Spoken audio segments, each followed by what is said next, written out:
Welcome to రాజనీతి. కూటమి ప్రభుత్వం అధికారంలోకి వచ్చిన తర్వాత SIBP అంటే స్టేట్ ఇన్వెస్ట్మెంట్ ప్రమోషన్ బోర్డు ఆమోదించిన పెట్టుబడులు 11,50,000 కోట్ల పైమాట. ఈ 11,50,000 కోట్లలో స్టీల్ ప్లాంట్లు ఉన్నాయి, అలాగే సౌర విద్యుత్ ప్లాంట్లు, పునరుత్పాదక విద్యుత్ ప్లాంట్లు, ఇట్లా రకరకాల సాఫ్ట్వేర్ కంపెనీలు, IT కంపెనీలు ఇవన్నీ కూడా ఉన్నాయి. పెద్ద పెద్ద పెట్టుబడుల గురించి ఒకసారి చెప్తాను. 11,50,000 కోట్లలో ప్రధానమైన పెట్టుబడులు ఎంత వచ్చినాయి, ఎక్కడెక్కడ వచ్చినాయి, ఏ ప్రాంతాల్లో వచ్చినాయి అనేది కూడా నేను ఇప్పుడు మీకు చెప్తాను. 2024 నవంబర్లో SIBP ఆమోదించిన పెట్టుబడుల్లో ఆర్సెలర్ మిట్టల్ వాళ్ళ స్టీల్ ప్లాంట్ అనకాపల్లి జిల్లాలో ఏర్పాటు చేస్తున్నారు. 61,000 కోట్లతో ఈ ప్లాంట్ని ఏర్పాటు చేస్తున్నారు. అలాగే కర్నూలు జిల్లాలో గ్రీన్కో పవర్ ప్లాంట్ 2,000 కోట్లతో ఏర్పాటు చేస్తున్నారు. LG ఎలక్ట్రానిక్స్ వాళ్ళు 5,000 కోట్ల పెట్టుబడి శ్రీ సిటీలో పెడుతున్నారు. ఆస్థా గ్రీన్ ఎనర్జీ వాళ్ళు అన్నమయ్య, కడప జిల్లాల్లో 8,000 కోట్ల పెట్టుబడి పెడుతున్నారు. డిసెంబర్లో SIBP 9 ప్రాజెక్టులు ఆమోదిస్తే అందులో ప్రధానమైన ప్రాజెక్టులు నెల్లూరు జిల్లాలో భారత పెట్రోలియం కార్పొరేషన్ వాళ్ళు 86,000 కోట్ల పెట్టుబడి, అలాగే రిలయన్స్ వాళ్ళు 65,000 కోట్ల పెట్టుబడి. అది అన్ని జిల్లాల్లో, రాష్ట్ర వ్యాప్తంగా అన్ని జిల్లాల్లో బయో ఎనర్జీ ప్లాంట్లు ఏర్పాటు చేస్తున్నారు. అది స్పెసిఫిక్గా ఒక ప్రాంతం అని కాకుండా రాష్ట్రంలో దాదాపుగా ఒక 60-70 ప్లాంట్లు ఏర్పాటు చేయబోతున్నారు అన్ని జిల్లాల్లో. తర్వాత జనవరిలో 15 ప్రాజెక్టులు ఆమోదించింది SIBP. కర్నూలు, నంద్యాల జిల్లాలో రెన్యూవబుల్ పవర్ ప్లాంట్ల కోసం ఎక్కువ పెట్టుబడులు వచ్చినాయి. అలాగే అనంతపురం జిల్లాలో టాటా రెన్యూవబుల్ పవర్ ప్లాంట్ వాళ్ళు 2,000 కోట్ల పెట్టుబడి పెడుతున్నారు.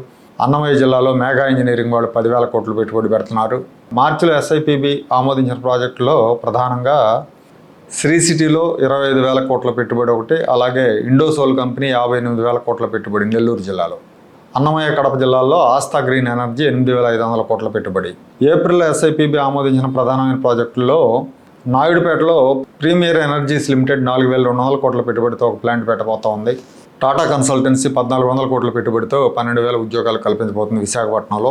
అలాగే అర్సా క్లస్టర్స్ వాళ్ళు 5,000 పైచిలుకు కోట్లు పెట్టుబడి పెట్టబోతున్నారు విశాఖపట్నంలోని. ఇది కూడా చింతా గ్రీన్ ఎనర్జీ సత్యసాయి జిల్లాలో 7,000 కోట్ల పెట్టుబడికి ఆమోదించారు.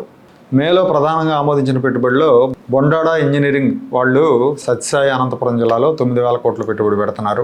శ్రీ సిటీలో డైకిన్ ఎలక్ట్రానిక్స్ వాళ్ళు 2,500 కోట్ల పెట్టుబడి పెడుతున్నారు.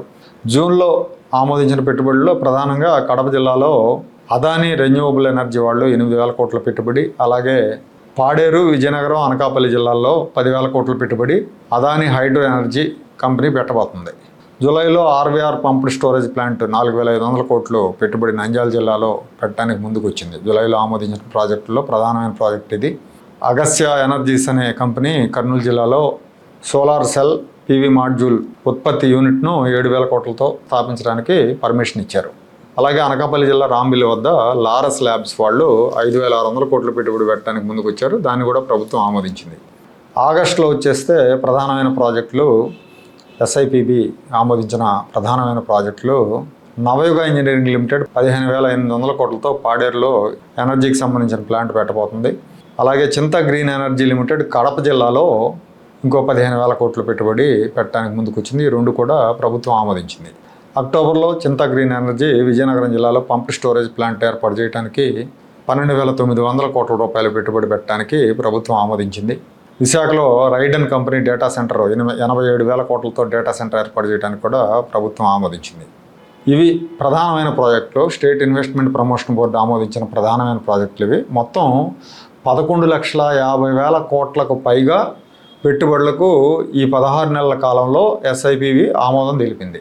ఇందులో మన జిల్లాల వారీగా చూస్తే రాయలసీమలో 8 జిల్లాలు, నంద్యాల, కర్నూలు, అనంతపూర్, హిందూపూర్, కడప, రాయచోటి, అలాగే చిత్తూరు, తిరుపతి, నెల్లూరును కూడా కలిపి నెల్లూరు, రాయలసీమలో 8 జిల్లాలు, మొత్తం 9 జిల్లాల్లో 9 జిల్లాలకు వచ్చిన పెట్టుబడులు 6 లక్షల కోట్లు ఉన్నాయి. అంటే మొత్తం పెట్టుబడులు 11,50,000 కోట్లు అయితే అందులో 6 లక్షల కోట్లు నెల్లూరు, రాయలసీమ జిల్లాలకు వెళ్ళిపోయింది. 52% పెట్టుబడులు ఈ జిల్లాలకు వెళ్ళినాయి వచ్చిన పెట్టుబడుల్లో. విశాఖ, అనకాపల్లి, విజయనగరం, అల్లూరి సీతారామరాజు జిల్లాల్లో దాదాపు 4,50,000 కోట్ల రూపాయల పెట్టుబడులకు ఆమోదించారు. అంటే ఇది 40%. 11,50,000 కోట్ల పెట్టుబడిలో ఈ అమౌంట్ వచ్చేసి 40%. రాయలసీమలో నెల్లూరు జిల్లాతో కలిపి రాయలసీమకు 52% పెట్టుబడులు వెళ్తే విజయనగరం, విశాఖపట్నం, అనకాపల్లి, అల్లూరు సీతారామరాజు జిల్లా ఈ 4 జిల్లాలకే 40% పెట్టుబడులు వెళ్ళాయి. అంటే మిగిలింది 8%. మిగిలిన 8% పెట్టుబడులు శ్రీకాకుళం, కాకినాడ, కోనసీమ, తూర్పుగోదావరి, ఏలూరు, పశ్చిమ గోదావరి, ఎన్టీఆర్ జిల్లా, కృష్ణా జిల్లా, బాపట్ల జిల్లా, గుంటూరు జిల్లా, పల్నాడు జిల్లా, ప్రకాశం జిల్లా ఈ 12 జిల్లాలకు కలిపి 30,000 కోట్ల పెట్టుబడులు వచ్చినాయి. అంటే 3%. 11,50,000 కోట్లలో 30,000 పెట్టుబడులు, 30,000 కోట్ల పెట్టుబడి అంటే 3% లోపే.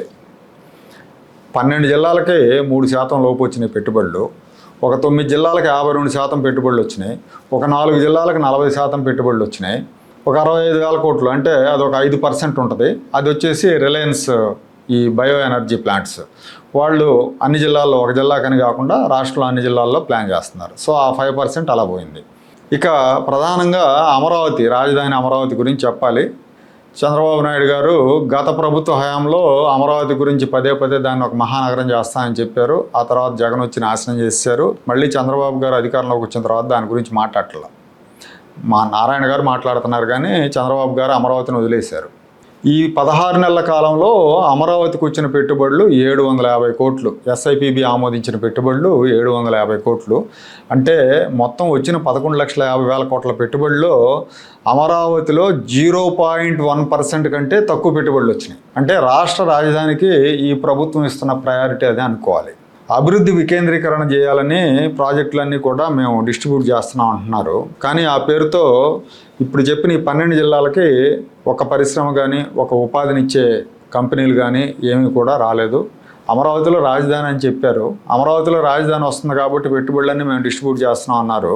కానీ రాజమండ్రి నుంచి ఒంగోలు దాకా చెప్పుకోదగ్గ పెట్టుబడి లేదు. పిటి ఏంటంటే వచ్చిన పెట్టుబడుల్లో 3% పెట్టుబడులు మాత్రమే పైన శ్రీకాకుళం, కింద ఈ మధ్యలో జిల్లాలకు వచ్చింది. దీన్ని బట్టి అమరావతిని కేవలం ప్రభుత్వ కార్యాలయాలకే పరిమితం చేసే ఆలోచనలో ఈ ప్రభుత్వం ఉందా అన్న అనుమానం వస్తుంది. ఎందుకంటే మహానగరం చేయాలంటే ఉపాధినిచ్చే సంస్థలు రావాలి. ఉపాధినిచ్చే సంస్థలు వచ్చినప్పుడే పాపులేషన్ పెరుగుతుంది. ఉద్యోగాల కోసం, ఉపాధి కోసం, వ్యాపారాల కోసం ప్రజలు మైగ్రేట్ అవుతారు. ప్రజలు మైగ్రేట్ అవ్వకుండా నగరం డెవలప్ కాదు. సో దీన్ని కూడా ఒక గాంధీనగర్ లేదంటే ఒక రాయపూర్ లాగా చేద్దాం, నయా రాయపూర్ లాగా చేసే ఆలోచనలో ఈ ప్రభుత్వం ఉందేమో అనిపిస్తూ ఉంది. ఎందుకంటే ఇప్పుడు ఈ 16 నెలల కాలంలో వచ్చిన పెట్టుబడులు వీళ్ళ డిస్ట్రిబ్యూషన్ చూస్తే అట్లాగే అనిపిస్తుంది. తర్వాత ఈ గవర్నమెంట్ వచ్చిన తర్వాత అమరావతికి కొత్తగా వచ్చిన సంస్థలు ఏమైనా ఉన్నాయంటే అది బిట్స్ పిలాని కాలేజ్ ఒకటి వస్తుంది. అలాగే కిమ్స్ వాళ్ళు ఒక హాస్పిటల్ పెడుతున్నారు. మిగతావన్నీ పాతవే. నందమూరి బసవతారకం క్యాన్సర్ హాస్పిటల్ కానీ, ఇంతకుముందు కొంతమంది భూములు ఇచ్చిన వాళ్ళు అందులో వాళ్ళ కార్యాలయాలు నిర్మించుకునేందుకు సన్నాహాలు చేస్తున్నారు. బ్యాంకులకు ఇచ్చినవి, అలాగే కేంద్ర ప్రభుత్వానికి సంబంధించిన కార్యాలయాలకు ఇచ్చిన వాటిల్లో భవనాలు కట్టే ఏర్పాటు చేస్తున్నారు. భవనాలు నిర్మించుకునే ఏర్పాటు చేసుకుంటున్నారు. అమరావతిలో విద్యా సంస్థలు వస్తాయని విద్యామంత్రి నారా లోకేష్ గారు చెప్తున్నారు. కేవలం విద్యా సంస్థలతోనే ఒక మహానగరం అయితే డెవలప్ అవ్వదు. పైగా ఈ విద్యా సంస్థలు కూడా ప్రభుత్వానికి, కేంద్ర ప్రభుత్వానికి సంబంధించినవి కానీ, రాష్ట్ర ప్రభుత్వానికి సంబంధించిన విద్యా సంస్థలు ఏవి స్థాపించలా. ఇవి కూడా ప్రైవేట్ వాళ్ళకే ఇస్తున్నారు. ప్రైవేటు విద్యా సంస్థలే వస్తున్నాయి. అమరావతి కొత్తగా నిర్మిస్తున్నారు. కొత్తగా నిర్మించే నగరానికి ప్రభుత్వం చేయూత, ప్రభుత్వం సపోర్ట్ లేకుండా అమరావతి డెవలప్ అవ్వదు. సపోర్ట్ లేకుండా వదిలేస్తే జగన్మోహన్ రెడ్డి చందంగా తయారైంది. జగన్మోహన్ రెడ్డి అమరావతిని డైరెక్ట్గా చేశాడు, వీళ్ళు వదిలేస్తే ఇండైరెక్ట్గా చేసినట్టు అవుతుంది. ఎందుకంటే మనం ధోలేరాని చూస్తున్నాం. గుజరాత్లో ధోలేరా అనే నగరాన్ని చాలా ప్రతిష్టాత్మకంగా నిర్మిస్తున్నారు. యాక్చువల్గా ధోలేరాతో పోల్చుకుంటే అమరావతికి చాలా అడ్వాంటేజెస్ ఉన్నాయి. ధోలేరా ఎక్కడో చాలా అంటే సరిహద్దుకు దగ్గరగా ఉంటుంది, పాకిస్తాన్ సరిహద్దుకి. అలాగే అక్కడ భూములు కూడా saline lands, saline water, saline lands, water కూడా సరిగా ఉండదు. కానీ ఇక్కడ అమరావతికి పక్కన కృష్ణా నది ఉంది, మంచి భూములు ఉన్నాయి, రైతులు భూములు ఇచ్చారు, మంచి అవకాశాలు ఉన్నాయి. కానీ ఏ అనుకూలతలు లేని ధోలేరా నగరం శరవేగంతో అభివృద్ధి చెందుతూ ఉంది. కారణం ఏంటంటే కేంద్ర ప్రభుత్వం ప్రోత్సాహకాలు ఇస్తుంది, అలాగే గుజరాత్ ప్రభుత్వం కూడా ప్రోత్సాహకాలు ఇస్తుంది. అక్కడ ఇండస్ట్రీస్ పెడితే కన్సెషన్స్, ట్యాక్స్ కన్సెషను, అలాగే పవర్ కన్సెషన్ ఇలాంటివన్నీ ఇచ్చి పెట్టుబడులకు అనుకూలమైన వాతావరణాన్ని తయారు చేశారు. దాని మూలంగా కొత్త నగరం డెవలప్ అవుతుంది. అక్కడ అమరావతిని కూడా అలాంటి ప్రోత్సాహకాలు ఇచ్చి డెవలప్ చేస్తే డెవలప్ అవుతుంది. కానీ అమరావతిని నిర్లక్ష్యంగా వదిలేస్తే అమరావతి దానంతట అది పెరగదు. ఎందుకంటే అది కొత్త నగరం. కొత్తగా నగరం డెవలప్ అవ్వాలంటే ప్రభుత్వం చేయూత ఉండాలి. ఈ 16 నెలల కాలంలో వచ్చిన పెట్టుబడులను డిస్ట్రిబ్యూట్ చేసిన తీరు చూస్తే ఈ ప్రభుత్వానికి దీన్ని డెవలప్ చేసే ఉద్దేశం లేదో అన్న అనుమానం కూడా వస్తూ ఉంది. ఎందుకంటే ఇవాళ చంద్రబాబు నాయుడు గారు చెప్తున్నా, నారా లోకేష్ గారు చెప్తున్నా, విశాఖను మరో బొంబాయి చేస్తాం, మరొక ఇండియాలోనే అతిపెద్ద డేటా సిటీగా తయారు చేస్తామని చెప్తున్నారు. సంతోషం, మంచిదే. అలాగే నారా లోకేష్ గారు దేశంలో అతిపెద్ద స్టీల్ ప్లాంట్ కూడా ఒకటి రాబోతుంది విశాఖపట్నానికని ఇవాళ అనౌన్స్ చేశారు. సంతోషం, బాగుంది. అట్లాగే అమరావతికి విశాఖపట్నం మీద చూపించినంత శ్రద్ధలో కనీసం సగం శ్రద్ధ అన్నా అమరావతి మీద చూపించి అమరావతికి కూడా కంపెనీలు తీసుకొస్తే అమరావతి నగరం డెవలప్ అయ్యే అవకాశం ఉంటుంది. కంపెనీలు ఎందుకు, మేము ప్రభుత్వ కార్యాలయాలు పెడుతున్నాం కదా, అలాగే స్కూళ్ళు కాలేజీలు ఉంటాయి కదా అంటే అమరావతి కూడా ఒక నయా రాయ్పూర్ లాగో ఒక గాంధీనగర్ లాగో మిగిలిపోతుంది.